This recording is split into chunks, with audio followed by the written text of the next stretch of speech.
నిత్యమైన దీపావళి ఎయ్యేళ్ళు నిత్యమైన దీపావళి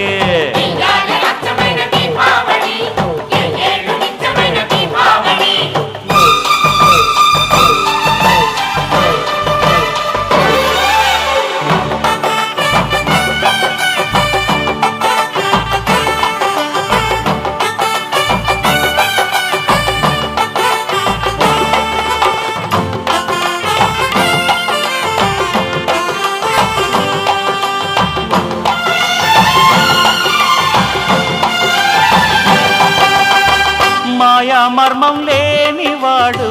మా మామగారు మట్టిలోని మాణిక్యం మాడ